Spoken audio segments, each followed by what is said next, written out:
Om.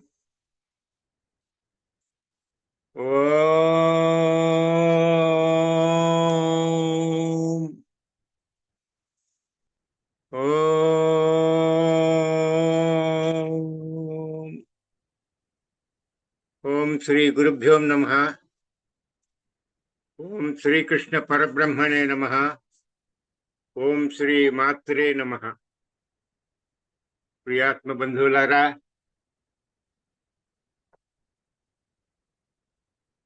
we have been talking about Moksham, that is salvation, liberation, immortality, for the last few sessions. In the last session, somebody has asked the question, is the world God?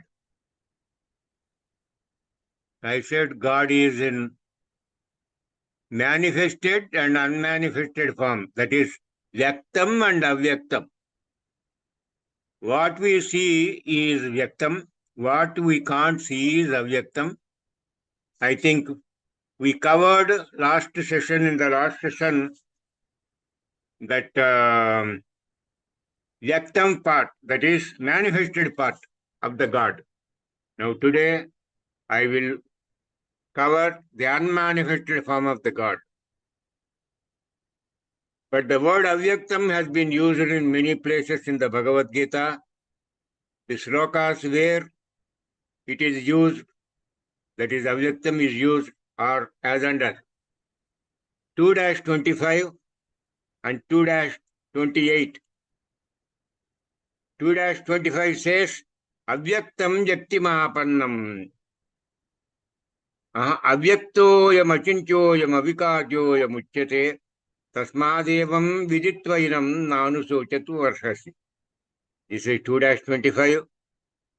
Meaning of this sloka is, the self, Atma, is said to be unmanifested, unthinkable, and unchangeable. Therefore, knowing this to be such, thou should not grieve, is the meaning.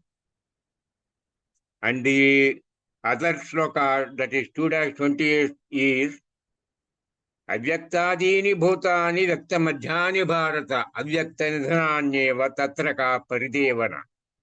That is 2-28. Meaning of the above sloka is, beings are unmanifested in their beginning, manifested in their middle state, O Arjuna, and again unmanifested in their end state. What is there to grieve about? That is the meaning of the sloka. So commentary on that sloka is, the physical body is a combination of the 5 elements. That is, the physical body is perceived by the physical eye only after the 5 elements have entered into such combination. Or in other words, only after the individual is born in the physical body form. After death, the body again disintegrates and all the 5 elements return to their original source. The body cannot be perceived now. The human body can be perceived only in the middle state, that is, not before birth of the human beings and not after the death of the human beings, but only when he or she is moving physically in manifested form. So, if you understand the nature of the body and the human relationship based upon it, that is Atma, then you or anyone else will not grieve. So that is the meaning of this sloka. Next, 7-24. Avyaktam yaktimapannam manyante mama buddhayaha param bhava majananto mama bhota maheshwaram. That is 7-24. Meaning of the above sloka is, the foolish think of me,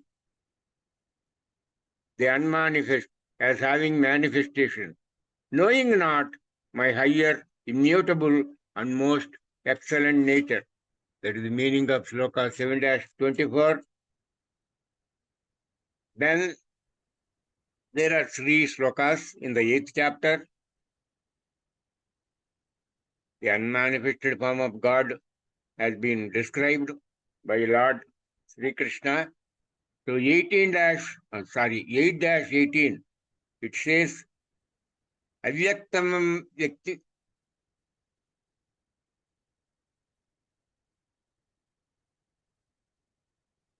Avyakta Vyaktaya Sarva Prabhavantyakaraagame Pratyagame Praliyante Tatraiva Vyakta Sanyake. That is 8-18. Meaning of the above sloka is, from the unmanifested, all the manifested, that is worlds, proceed at the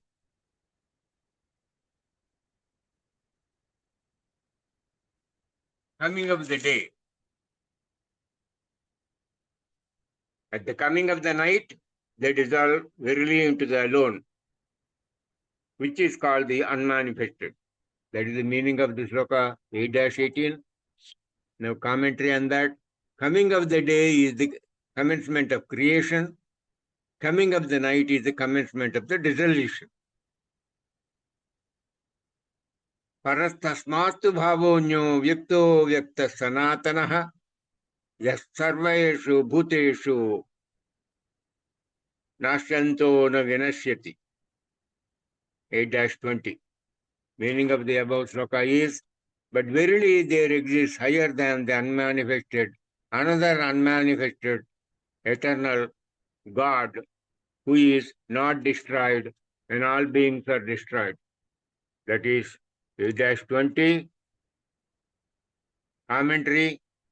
Another unmanifested eternal refers to the Parabrahma, that is God,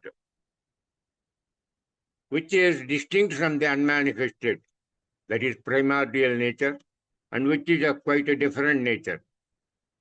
It is superior to Hiranyagarbha, the creative intelligence, and the unmanifested nature, because it is their cause. In unmanifested, God is not destroyed when all beings from Brahma down to a blade of grass are destroyed. So, the next sloka is 8-21. Avyaktoksara ityukta stamahu paramangatim yam prapya nanivartante tadhama paramam mama. The meaning of the above sloka is, what is called the unmanifested and the imperishable form of the God, that they say is the highest goal, that is the path. They, the beings who reach it, the unmanifested form of the God, do not return to the cycle of birth and death. This is my God's highest abode or place or state. That is he calls that as Parandhamam. So when the human being reaches that Parandhamam, that is what is described in Sloka 8-21. Then you have the next Sloka is 12-3, that is 12th chapter, 3rd Sloka. It says,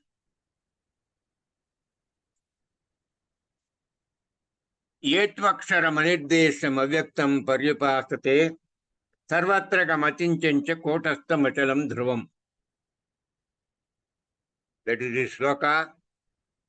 Meaning of the above sloka is, those who worship the imperishable, the indefinable, the unmanifested, the omnipresent, the unthinkable, the eternal, and the immovable. That is the meaning of the above sloka. 12-3. Next to 12-5. Kleshodikastarastesham avyakta sakta chetasam avyakta hi gatir dukkham deha udbhiravapyate. That is sloka 12-5. Meaning of the above sloka is, greater is their trouble whose minds are set on the unmanifested form of the God. For the goal, the unmanifested, is very difficult for the embodied people who are identifying themselves as having the physical body to reach. That is the meaning of sloka 12-5. Commentary on that is, the embodied, those who identify themselves with their bodies. The imperishable self is very hard to reach for those who are attached to their bodies. Their restless minds will not be able to get fixed on the attributeless self. Then you have in the 13th chapter, 6th sloka, that is Mahabhutanyahangkaro buddhiravyaktamev cha indriyani dasaikancha panchatendriya gochara. That is 13-6. Meaning of that sloka is the great elements, egoism, intellect, and also unmanifested nature, the 10 senses, and one, and the 5 objects of the senses. That is the meaning of sloka 13-6. Mahabhutanyahankaro buddhiravyaktamev cha indriyani dasaikancha panchatendriya gochara. So, commentary on that. Great elements, earth, water, fire, air, and ether are so called because they pervade all modifications of matter. The 10 senses are the 5 organs of the knowledge, that is, ears, skin, eyes, tongue, and nose, and the 5 organs of the action, that is, hand, feet, mouth, anus, and generative organ. The one, this is the mind. The 5 objects of the senses are sound, touch, form, color, taste, and smell. For unmanifested form of the God, browse the following links for further details. The living is Uddeshavakesam's answer to where can I find the word avyaktikam in the slokas of the Bhagavad Gita. So, that is the end of the answer to the question, is world God? I have described both the, what we call, Vyaktam and Avyaktam, both forms.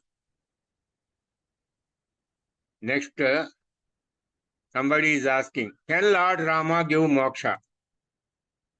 My answer is, the uttering of the name Sri Rama itself would confer your eligibility to the attainment of MOKSHAM. Browse through the following links for further details regarding the importance of the words Sri Rama.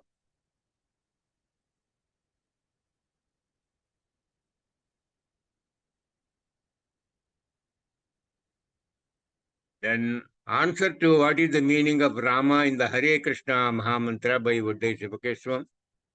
Uddeshavakesam's answer to what is the meaning of Rama in the Hare Krishna Mahamantra. Answer to it is true that one Rama chant is equal to 100 names of Sri Vishnu by Uddeshavakesam's answer to is it true that one Rama chant is equal to 100 names of Sri Vishnu? So Lord Sri Rama would give you the moksham without doubt. Now I am expanding these various links which I have quoted now. What is the meaning of Rama in the Hare Krishna Mahamantra? My answer is,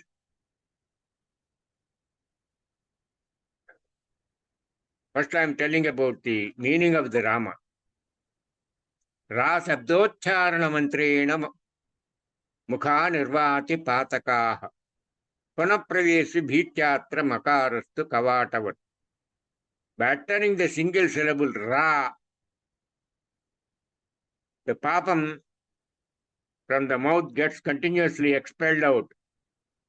Even before the papam thus expelled gets a chance to re-enter the mouth, the papam will be afraid to re-enter the mouth once you utter the syllable Ma, because Ma acts as a non-return valve.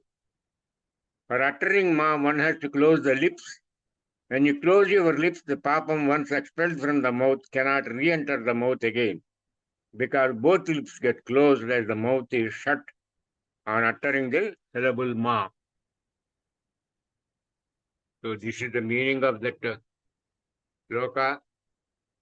Then, and as a result of the papam already expelled from the mouth, the papam thus expelled cannot re-enter the mouth. So by constantly uttering Rama, Rama, one stands the benefit of expelling papam unidirectionally from our body to outside. That means papam only gets out from within the human body and it cannot re-enter the mouth of their human chanting the Mahamantra.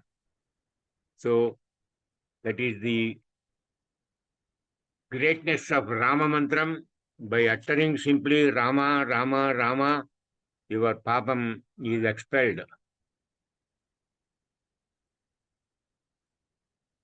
Now, next question is it true that one Rama chant is equal to 108 names of Sri Vishnu? My answer is, the answer to your question is given in the postscript of Sri Vishnu Sahasranamam under Nama Mahatyam.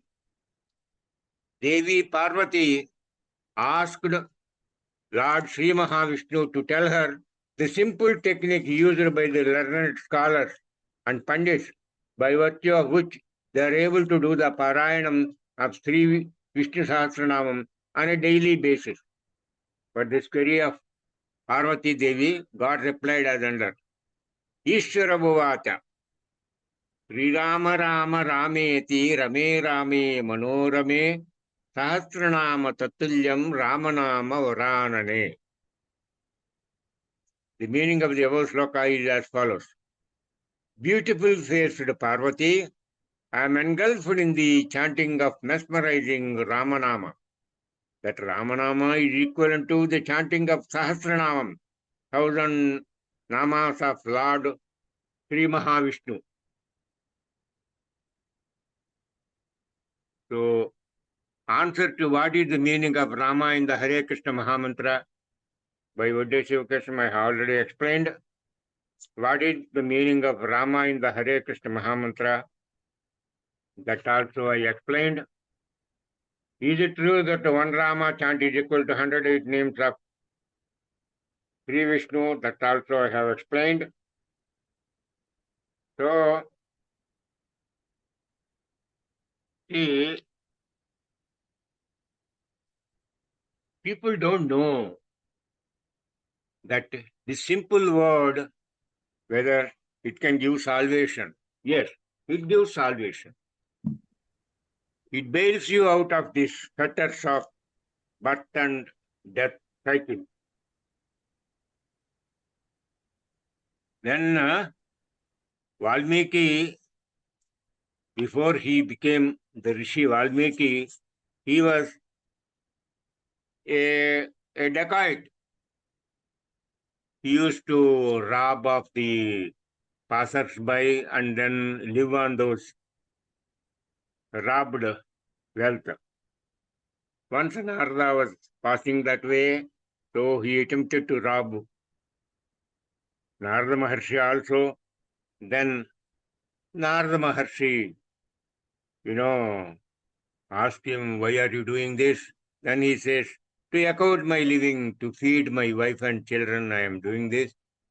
And he said, you are doing a papa karma. Because of this, you will go to hell. But will the papam earned by you will be shared by your wife? Then Ratnakara was the name of that dacoit, Valmiki. So he said, why she will not share? Because I am doing this earning only for her. He said, you go and inquire. So Ratnakara goes to house and inquires his wife whether he will share the papam earned by him by doing dacoity. Then he said, why should I share? It is your duty to feed me. I am your wife. Then he returns to Narada and reports back that my wife is not prepared to share.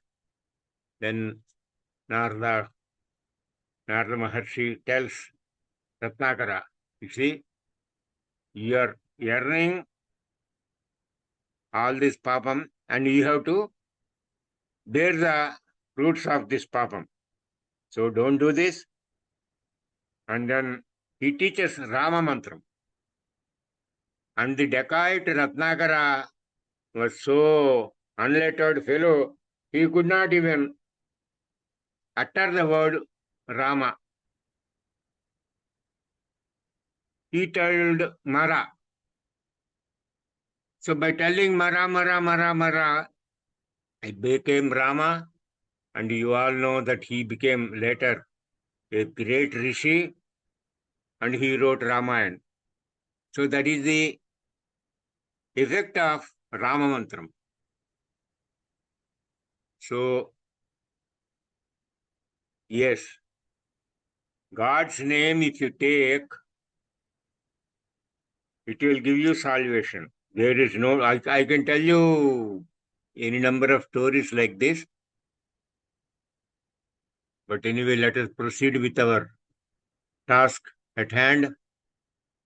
So, the first step in the spiritual field is to control of senses, indriyas. Moksham, liberation, immortality or salvation is easily reached by control of the senses. Now, that is the greatness of Lord's name.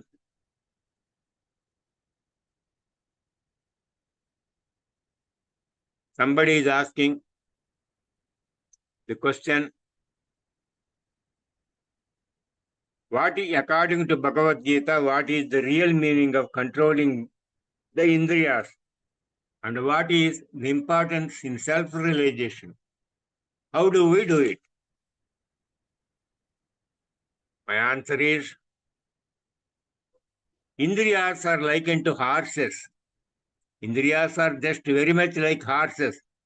Just as horses go wherever they see grain or pastures, indriyas are always on the lookout for vishayas, that is gathering information about man and material in this world around him or her. They do all things to please the senses with a view to enjoy the vishayas. This is given in the sloka below. Indriyani hayanahur vishayamsteshu gocharan atmendriya manoyuktam bhoktyethyahur manishinaha. The effect of uncontrolled senses is like riding a bad horse without horse being bridled or harnessed.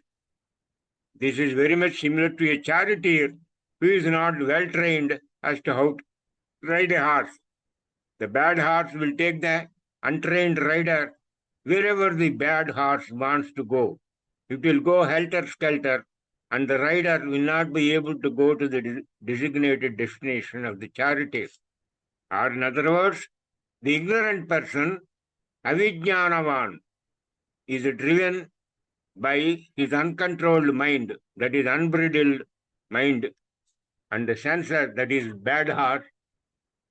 In such a situation, he or she will not enjoy the status of the master of the heart and will not be able to reach the designated destination. That is, he or she will be controlled and driven purely by the senses and mind.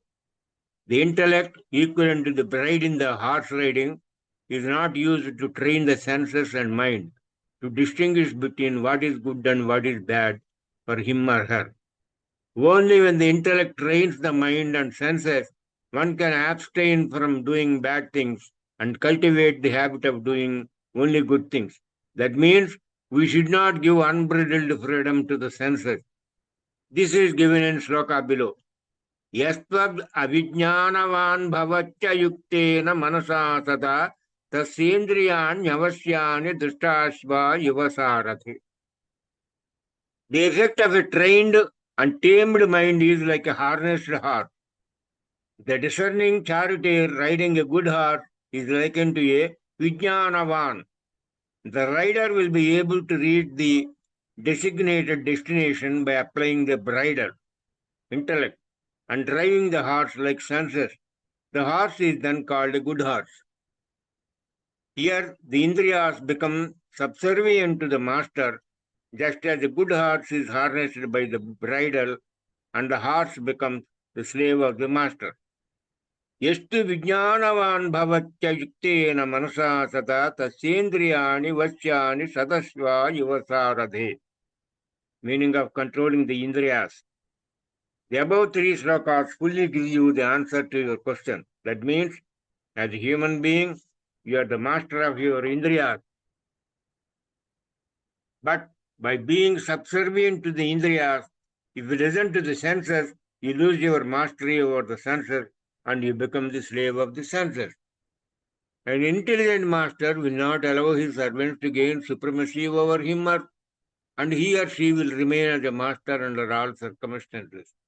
If the master covets the servant maid, he loses his mastery over the servant maid and he will become subservient to the servant maid. Without controlling Indriyas, you will not be able to control the mind. Unless mind is controlled, you will not be able to concentrate on what you want to do. As a result, uncontrolled mind works like an unbridled bad horse, taking you in all undesirable directions without any aim, direction, or goal or focus. A horse bridled will go to the destination of the rider's choice and do not go in undesirable directions. As a result, the rider can go to a place of rider's choice, but not as per the whims and fancies of the horse. Similarly, humans should train the mind to listen to the intellect and keep the senses under control, so as to go only on dharmic and righteous path, and not on immoral or unethical or adharmic paths. Mind deceives person, demanding all things, mostly bad things, as bad things attract quickly compared to good things in life. We should use the intellect and tell the mind that keeping company with bad things will do damage to us in life, and so we must desist from indulging in bad things in life. Unless one realizes self, we can't be successful in life towards a good and dharmic behavior. Self-realization is the touchstone for God realization. Only when we realize ourselves, that is self-realization, we can know who is God, where is God, and how is God. This is possible only by the control of Indriyas. Control of the senses, that is Indriyas, is done under the guidance of a good Guru. Then the question comes, who is a good Guru? It can be known by browsing the following link. Answer to who is Sadguru by Vaddeshava Keshava. Now, I am giving the answer to that link.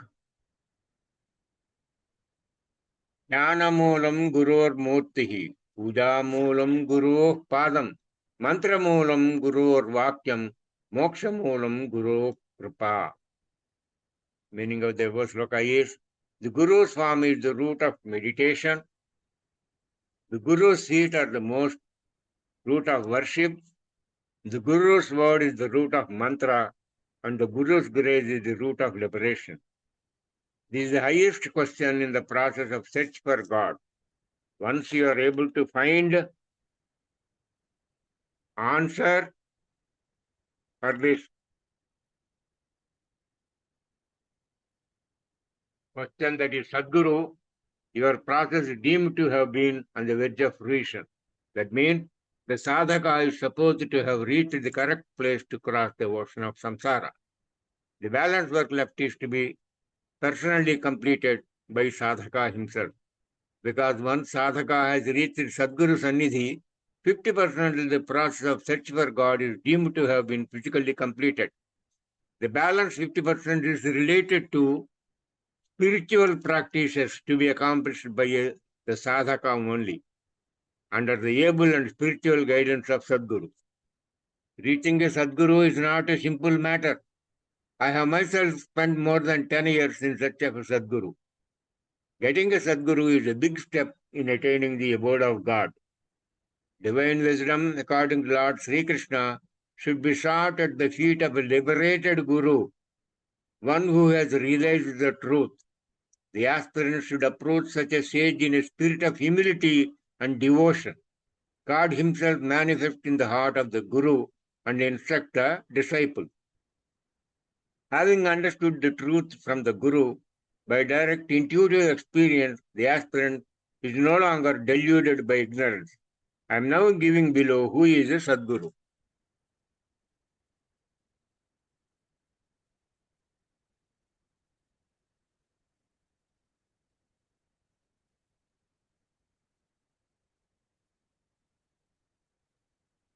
पारंपर्याक्रम प्राप्तो नित्यानुष्ठान तत्परः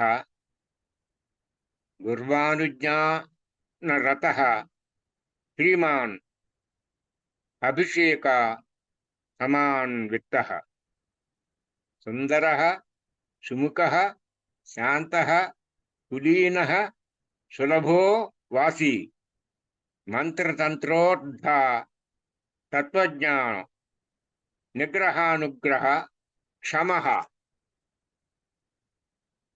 निरपेक्षो मुनिर्दान्तो Hitavadi विचक्षणः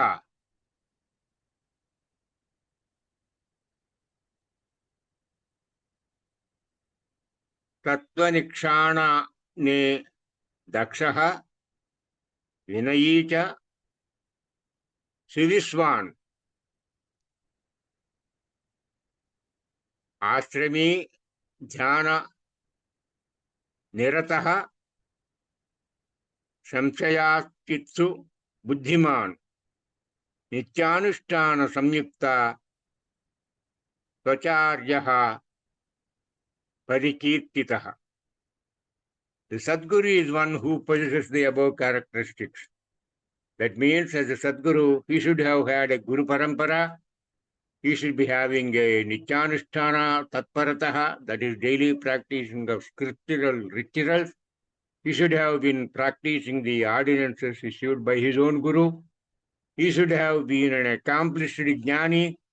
He should have been initiated into the Guru Parampara by his own Guru. He should not be ugly looking. He should be having a pleasing and pleasant personality. He should be sober. He should have been born in a respectable family. He should be easily accessible to all. And he should have always been having sensual control. He should have been knowing the meaning of mantras and Vedas. He should have been conversant with the Tattvam, that is God and God-related matters. He should have been having granting and withdrawing powers. He should be desireless. He should be a practitioner of Maunam, being conversant with intonation of Vedanta Tattvam. He should have been in the practice of preaching good for others. He should have been different from the natural norm. He should have been an expert in preaching of Vedanta Siddhantam. He should be humble. He should be not portraying or sporting obscene portfolios. He should have been displaying an attitude consistent with the ashram, that is brahmacharyam, grahastha, vanaprastha, sannyas ashramam he is practicing. He should have been having interest in dhyanam, meditation on God, on a continuous basis. He should be capable of clarifying all the doubts, spiritual doubts. He should have been having immaculate intellect and should have been in the practice of daily course, that is rituals, uninterruptedly. Such a person who has all the above characteristics in him is called a Sadguru. So we can worship that such a Sadguru, Akhanda Mandalakaram, Yaptam Yena Characharam, Tatpadam Darsam Yena, Tasmai Sri Gurave Namah. अज्ञानतिमिरान्धस्य ज्ञानाञ्जनशलाकया चक्षुरुन्मीलितं येन तस्मै श्रीगुरवे नमः. गुरुर्ब्रह्मा गुरुर्विष्णु गुरुर्देवो महेश्वरः गुरु साक्षात् परब्रह्म तस्मै श्रीगुरवे नमः.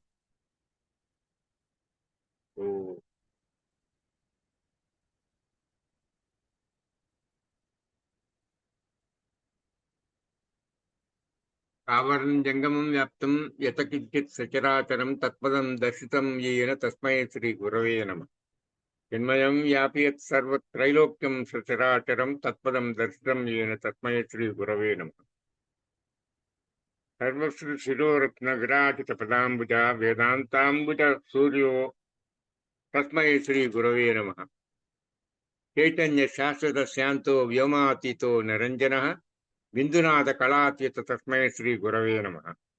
ज्ञानशक्ति समारूढ़ तत्त्वमाला विभूषितः भुक्ति मुक्ति प्रदाता च तस्मै श्री गुरवे नमः। अनेक जन्म संप्राप्त कर्म बंधन विदाहिने आत्मज्ञान प्रदासिने तस्मै श्री गुरवे नमः। शोषणं भव सिंधोच्च प्रापणं सार संपदं गुरोपादोदकं सम्यक् तस्मै श्री गुरवे नमः।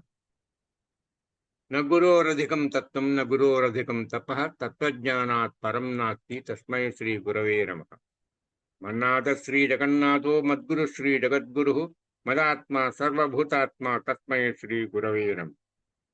गुरुरादिरनादिश्च गुरु परमदैवतं गुरो परतरं नास्ति तस्मै श्री गुरवे नमः।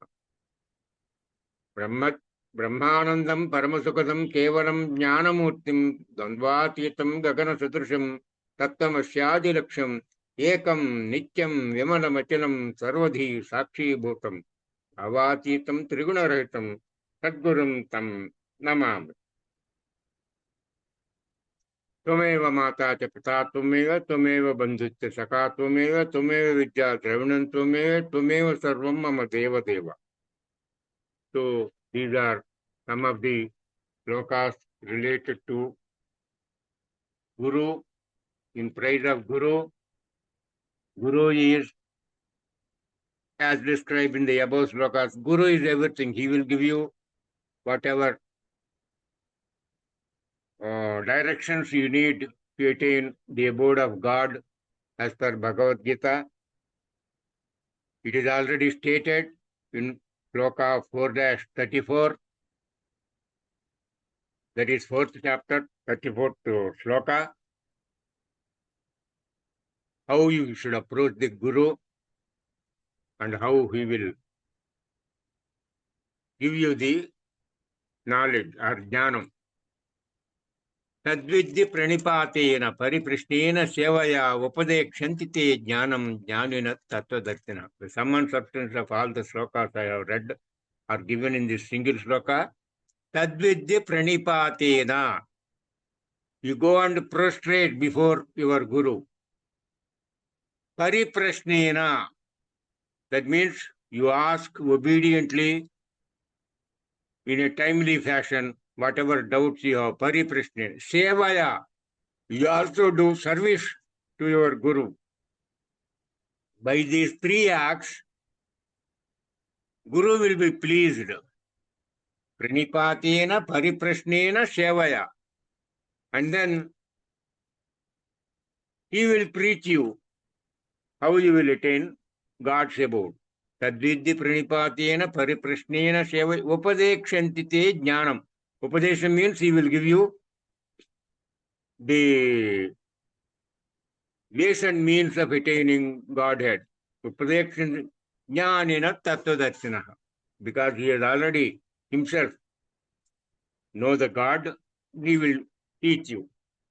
So this is about how to approach Guru and how Guru will give you the jnanam. The next question somebody is asking, which person can reach moksham in the caste system like the Brahmins, Kshatriyas, etc.? So I have got two answers for this question. One is a short answer and another is a long answer. First I will deal with the short answer. God has divided the people into 4 varnas or castes based on their social traits or individual qualities characterized by the 3 gunas, which are Sattva-guna, Rajo-guna and Tamo-guna. But the people in reality attributed the caste to the origin of the birth of the person. This was a wrong interpretation of the Bhagavad Gita. Look at the sloka 4-13 of the Bhagavad Gita as under. Chaturvarnam maya srishtam gunakarma vibhagasyaha tasya kartaram api mam vidya kartaram avyayam. That is sloka 4-13. Meaning of the above sloka is, the fourfold caste has been created by me, that is God, according to the differentiation of guna and karma. Though I am the author thereof, know me as the non-doer and immutable. That is the meaning of the sloka 4-13. Commentary on that. The four castes are Brahmana, Kshatriya, Vaishya and Sudra. This division is according to guna and karma. Guna is quality, karma is the kind of work. Both guna and karma determine the caste of a man or a person. In a Brahmana, sattva predominates, that is sattvika gunam predominates. He possesses serenity, purity, self-restraint, straightforwardness and devotion. In a Kshatriya, rajas predominates, that is rajogunam predominates. He possesses prowess, splendor, calmness, dexterity, generosity, and rulership. In a Vaishya, rajogunam predominates, that is rajas, and tamas is subordinate to rajas. He does the duty of ploughing, protection of cattle, and trade. In a Sudra, tamas predominates and raja is subordinate to the quality of tamas. He, that is Sudra, renders service to the other three castes. Human temperaments and tendencies vary according to gunas. So this is the short answer for the above question. My long answer is Mukta Sango Nahangadi Drititsaha Samanvitaha Siddhya Siddhyor Nirvikaraha Kata Satika Uchita. This is Sloka 18-26. Meaning of the above Sloka 18-26 is, he who is free from attachment, non-egoistic, endowed with firmness and enthusiasm, and unaffected by success or failure is called Sattvic. Next sloka 18-27 is, Ragi karma phala preptur lubdo himsatmako asuchihi hasasokanvita karta rajasa parikirtitaha. Meaning of the above sloka is, passionate, desiring to obtain the rewards of actions, cruel, greedy, impure, moved by joy and sorrow, such an agent is said to be rajasic. That is the meaning of sloka 18-27. Then 18-28.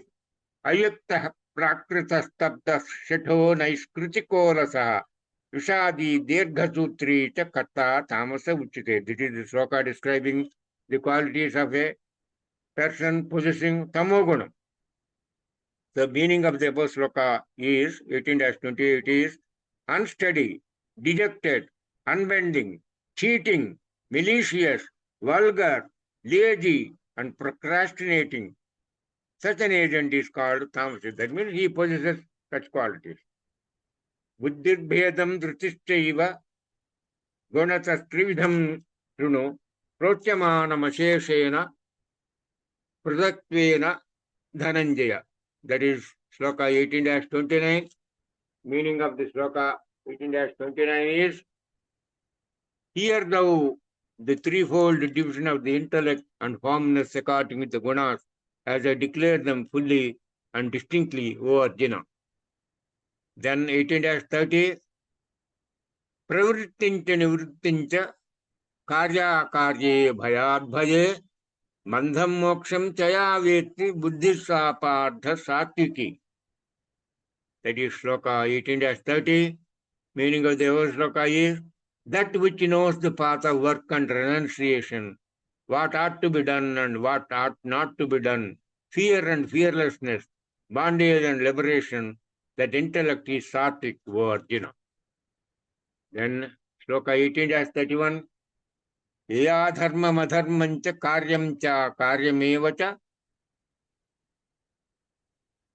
ayatvata prajanati buddhisa partha rajasi. That is 18-31. Meaning of the above sloka is, that by which one incorrectly understands dharma and adharma, and also ought to be done, what ought to be done and what ought not to be done, that intellect, O Arjuna, is Rajasi. Commentary on that, that which is ordained in the scriptures is dharma. That which hurls you into the abyss of ignorance is adharma. The Rajasic intellect is not able to distinguish between righteous and unrighteous actions. So, next is 18-32. Adharmam dharmamiti ya manyate tamasa vrta sarvardhan viparitam ta buddhisa apartha tamasi. The meaning of the above sloka is that which enveloped in darkness use adharma as dharma and all things perverted, that intellect of Arjuna is called tamasic. Then sloka 18-33. Dhrityajaya dharayate mana pranendriya kriya yogena vyabhicharinya dhritissa partha satviki. Meaning of the above sloka 18-33 is the unwavering firmness by which through yoga the functions of the mind, the life force and the senses are restrained. That firmness of Arjuna is sattvic. Next is sloka 18-34. Yayatu dharma kamardhan dhritya dharate Arjuna prasangena phalakankshi dhritissa partha rajasi. That is sloka 18-34. Meaning of that sloka is, but that firmness of Arjuna by which, on account of attachment and desire for reward, one holds fast to dharma, enjoyment of pleasures and earning of wealth, that firmness of Arjuna is rajasic. Next is sloka 18-35. Yaya swapnam bhayam shokam vishadam matame vacha navuminchati dhirmedha kritisa partha tamasi. That is sloka 18-35. Meaning of that sloka is that by which a stupid man does not abandon sleep, fear, grief, despair, and also conceit. That calmness, O Arjuna, is tamasic.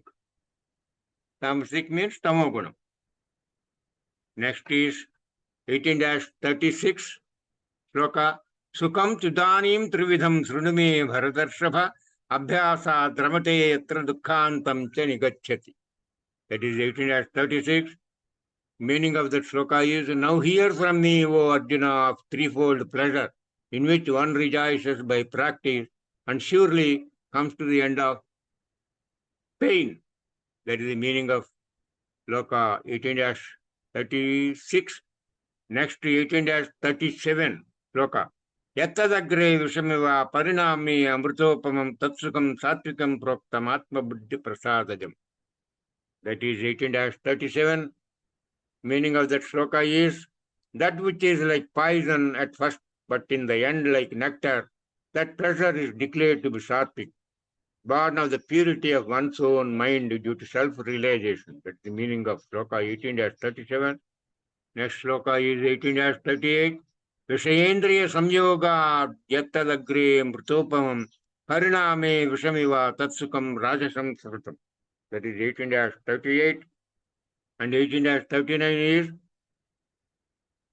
is, meaning of sloka 18-38 is, that pleasure which arises from the contact of the sense organs with the objects, which is at first like nectar and in the end like poison, that is declared to be rajasic. Then 18-39 sloka.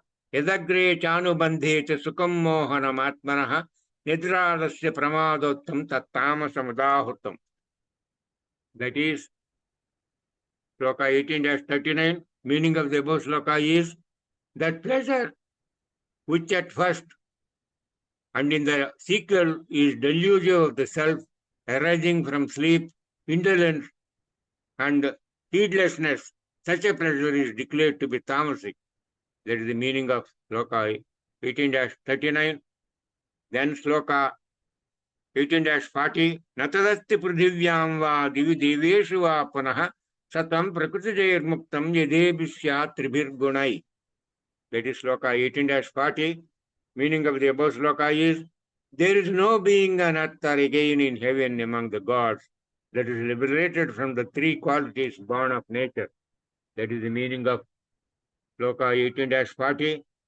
Then sloka 18-41, Brahmana Kshatriya Visham Sudranam Cha Parantapa Karmani Pravibhaktani Swabhava Prabhavair Gunai. That is sloka 18-41. Meaning of the above sloka is, of Brahmanas, Kshatriyas and Vaishyas, as also the Sudras, Arjuna, the duties are distributed according to the qualities born of their own nature.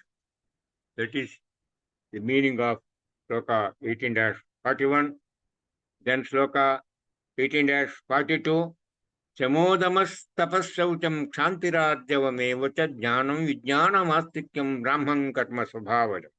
That is 18-42. Meaning of the above sloka is serenity, self-restraint, austerity, purity, forgiveness, and also uprightness, knowledge, realization, and belief in God are the duties of Brahmanas, born of their own nature. That is the meaning of sloka 18-42. Then sloka 18-43.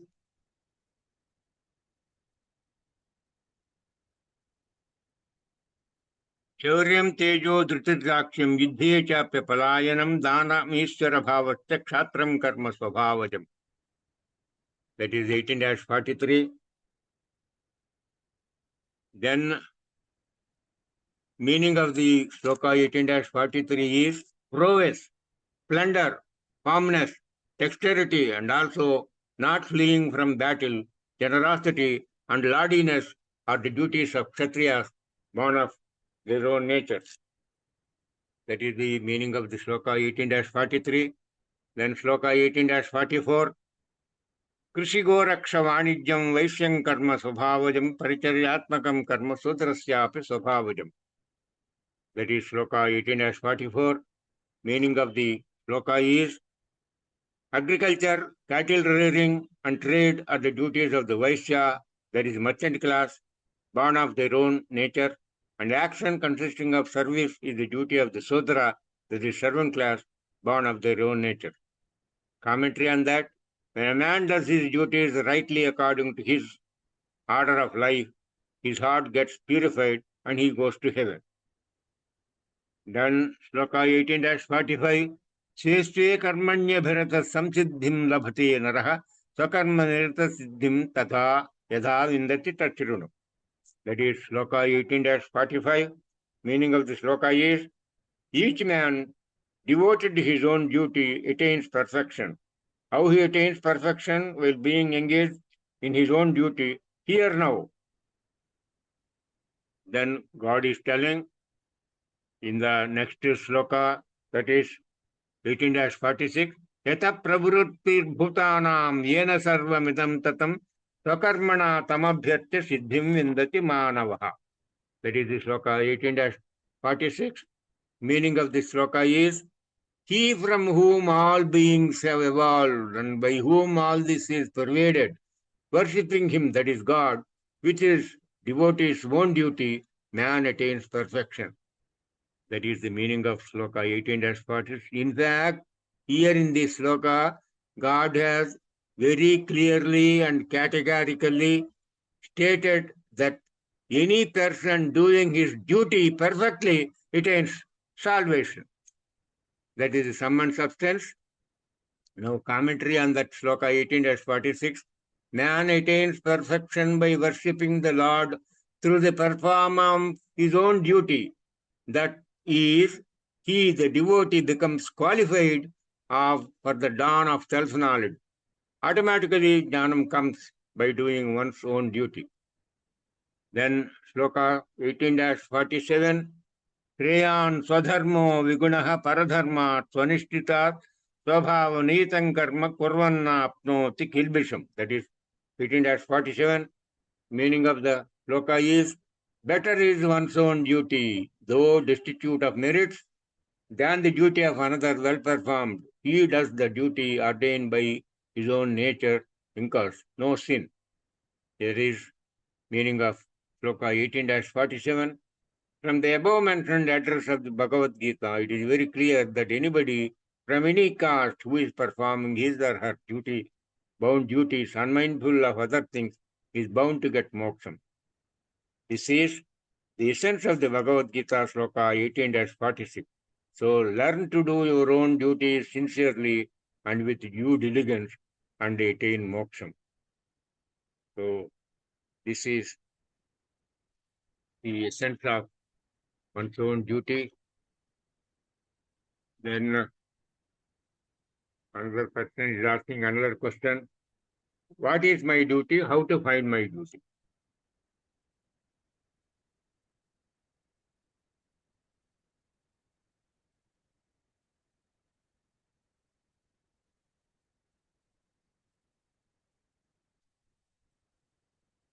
And another person is asking,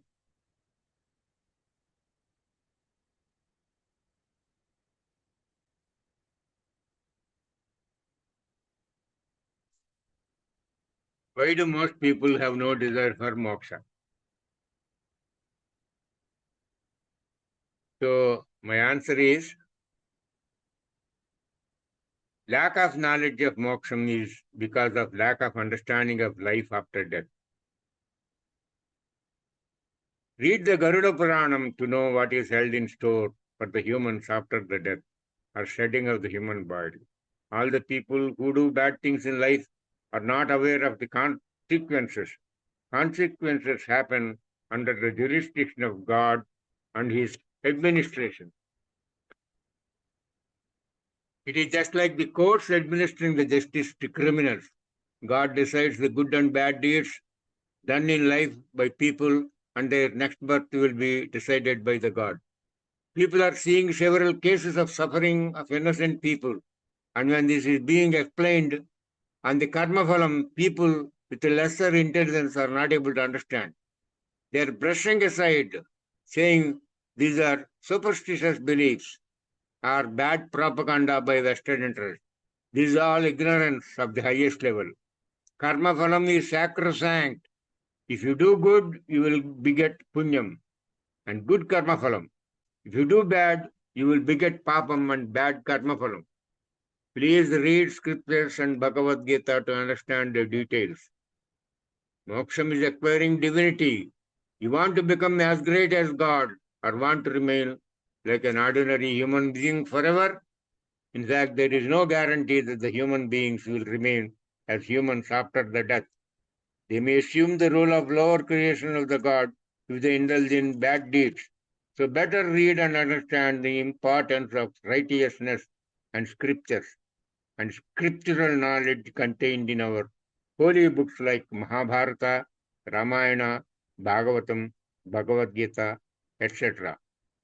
It is because of lack of scriptural knowledge of the people that they take things like moksham very light. People who are chasing the worldly pleasures will not know about moksham because desires are insatiable. After you fulfill one desire, the next desire is ready to knock at the door. As long as you are after satisfying these desires, it is a vicious circle. You can never come out of those fleeting nature of pleasure. So you should know that any attempt to satiate the human body and the senses with the desires is like chasing mirages. Read the following.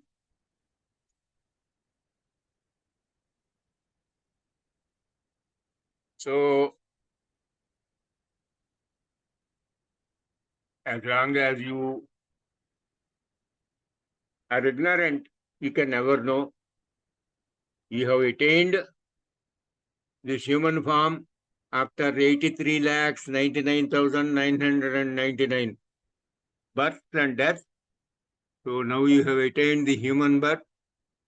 So God advises human birth is just one step below God. That means if you cross this, you will become God itself. So read scriptures, read Bhagavad Gita, and then approach a Sadguru, get teachings from him, and attain moksham. That is the salvation. So that is the way to attain moksham. So I think with this, I will call off the day. Om Yadaksharapadabhrashtam matra hinam cha yadbhavet tatsarvam kshamyatam deva paramesha namostute harihi om tatsat. Today recording came properly, sir. Whole recording came perfectly. Yeah. Very good. మీరు నవ్వుతున్నారు, అదే మాకు ధైర్యం. అది కాదు, మరి ఇంత కష్టపడి అవునండి. అది రాకపోతే ఎట్లా? మళ్ళీ ఎంతో కష్టపడాలి తెలిసిన. అవును సార్, అవును. మనవాడు అంటారే, కొండ మీదకి రాయ ఎక్కించడం కష్టం, కిందికి దోయటం తేలిక కదా. కిందికి దోయటం ఊరినట్టంటే వెళ్ళిపోద్ది, ఈక్విలిబ్రియం చెడిపోద్ది, కింద పడిపోద్ది. కొండకి ఎక్కించడం ఎంత కష్టం. చాలా చాలా గుడ్. ఇంకేంటి వెంకటరత్నం? అంతా బాగుందండి, బాగా సాగుతుంది. Very good, very good. Okay then. Hari Om. Hari Om. Om తత్ సత్. హరి ఓం.